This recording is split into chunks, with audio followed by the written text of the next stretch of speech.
Bapak Ustadz, saya mencintai jenengan. Mau nanya, bagaimana Pak Ustadz? Terima kasih dari Pak Gianto Sampit. Jadi ada hadis yang menjelaskan ya, kalau kamu mencintai seseorang itu sampaikan kepada orang yang mencintai orang yang kamu cintai, sehingga responnya itu juga sama-sama positif dan gitu. Tetapi orang Islam itu satu dengan yang lain itu karena digambarkan oleh Rasulullah sebagai satu tubuh ya, di dalam mengasihi, mencintai dan sebagainya itu seperti satu tubuh tadi, maka setiap orang Islam itu memang seharusnya betul-betul saling mencintai satu dengan yang lain gitu loh. Tetapi pahami betul, kecintaan itu hanya terbatas kepada kebenaran ya, bukan kepada personnya. Kalau personnya bisa personnya pada orangnya, kalau personnya bisa berubah ya, tetapi kalau kebenaran itu kekal ya, tidak akan berubah sama sekali. Maka kita mencintai seseorang itu karena kebenaran yang dia tegakkan, kebenaran yang dia sampaikan, ajarkan dan sebagainya.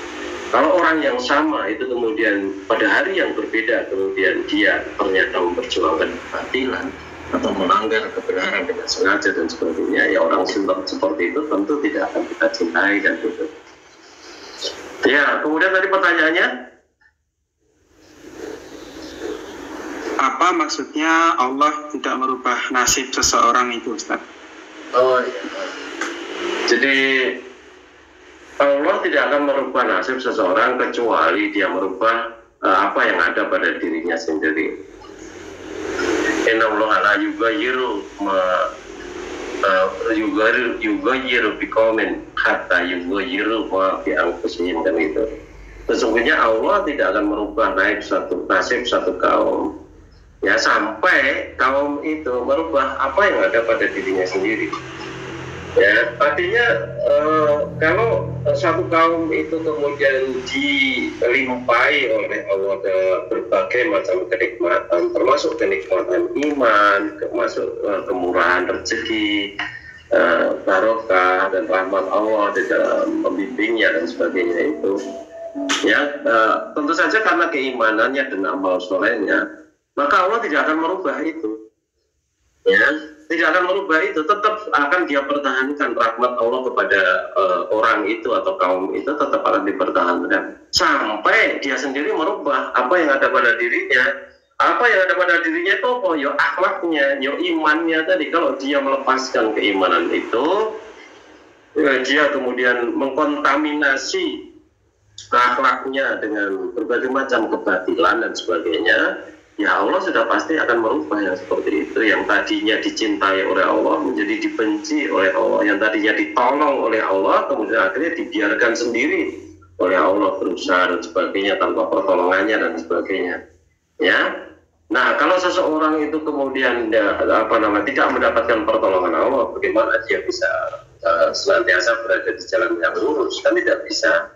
Artinya yang tadinya itu rezekinya barokah, mungkin rezekinya masih banyak, tetapi menjadi tidak barokah karena tidak mendapatkan pertolongan Allah lagi.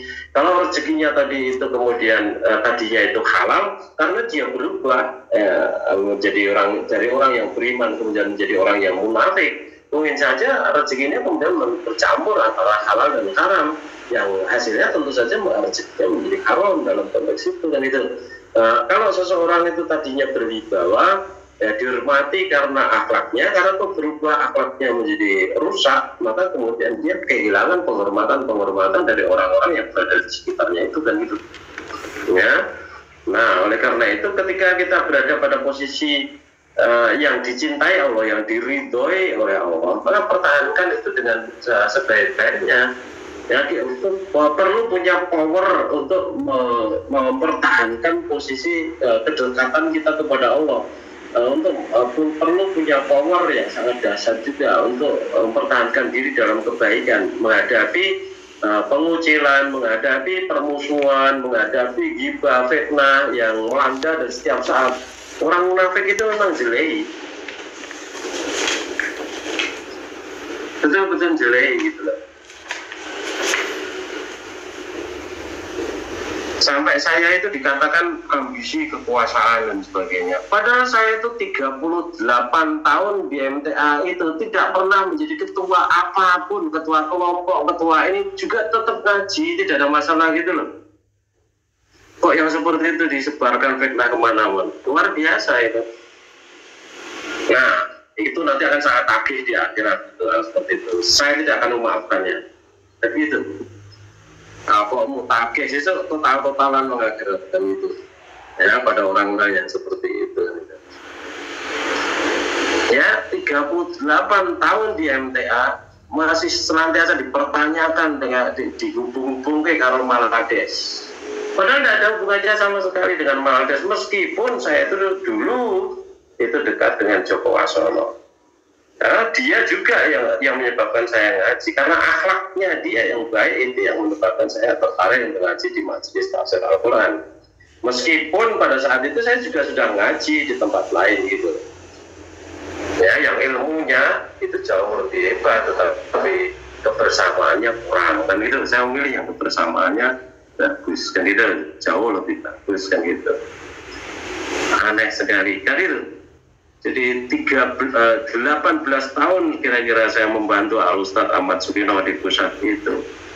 Ada 3 kali pertanyaan yang sama sejenis dengan satu dengan beda waktu sekian belas tahun itu. Pertanyaannya, apa masih sering ketemu Joko Wasono? Pertanyaannya, kapan terakhir bertemu Joko Wasono? Ya tentu saya menjelaskan dengan ya, sama apa adanya. Saya katakan saya ketemu terakhir Joko Wasono itu tahun 1997 ketika ikut seminar nasional di Simposium Fisika di Bandung. Saya tidak datang pada presentasi dia tidak datang pada presentasi saya. Kita bertemu di toko souvenir untuk golek oleh-oleh keluarganya masing-masing gitu. Masa jawaban seperti itu harus kemudian berulang sekian puluh kali, 3 kali, itu kan sudah luar biasa yang seperti itu. Ya itulah keadaan kita yang perlu perbaikan dalam konteks itu. Saya sampaikan ini biar orang yang ngomong itu dia mudeng gitu loh, denger gitu loh, karena dia juga pejabat, itu tidak layak sebenarnya dilakukan oleh pejabat dan gitu. Begitu Mas Amin, mudah-mudahan bisa dipahami.